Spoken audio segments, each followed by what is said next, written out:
पाहिजे तो काही लोक आपल्या तिजोरीत घेऊन चाललेले आहेत किंवा तो बुडवतायत वेगवेगळ्या प्रकारच्या क्लुप्त्या करून। त्यामुळे त्यात योग्य रॅशनलायझेशन करून राज्याचा महसूल राज्याला कसा मिळेल या संदर्भातली समिती तयार करण्यात आलेली आहे।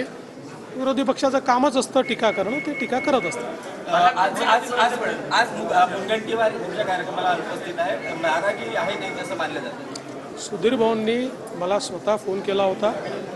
त्यांनी सांगितलं की माझं काही वैयक्तिक काम आहे, त्याच्यामुळे मी येऊ शकत नाही आहे चंद्रपूरमध्ये। त्यांची इच्छा होती, ते म्हणाले तुम्ही पहिल्यांदा येतात त्यामुळे माझी इच्छा आहे, पण माझं वैयक्तिक त्यांनी सांगितली काय अडचण आहे, त्यामुळे कुठेही नाराजीचा विषय नाही आहे। प्रत्येक वेळी प्रत्येकजण हजर राहू शकतो असं नाही, त्यामुळे त्यांची काही वैयक्तिक कारणं होती त्यामुळे आज नाही येत ते। चंद्रपूर जिल्ह्यामध्ये पक्षांतर्गत हा जो वाद आहे हा वाढत चालला आहे, विशेषतः लोकसभेत पाहण्यात आला, विधानसभेत पाहण्यात आला।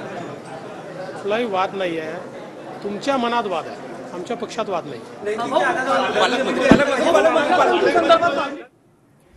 तर आपण पाहिलं फडणवीसांनी ही प्रतिक्रिया दिलेली आहे। मुनगंटीवार या कार्यक्रमाला आले नव्हते त्यामुळे ते नाराज असल्याची चर्चा होती, मात्र मुनगंटीवारांनी मला स्वतः फोन केल्याचं फडणवीस यावेळी म्हणाले।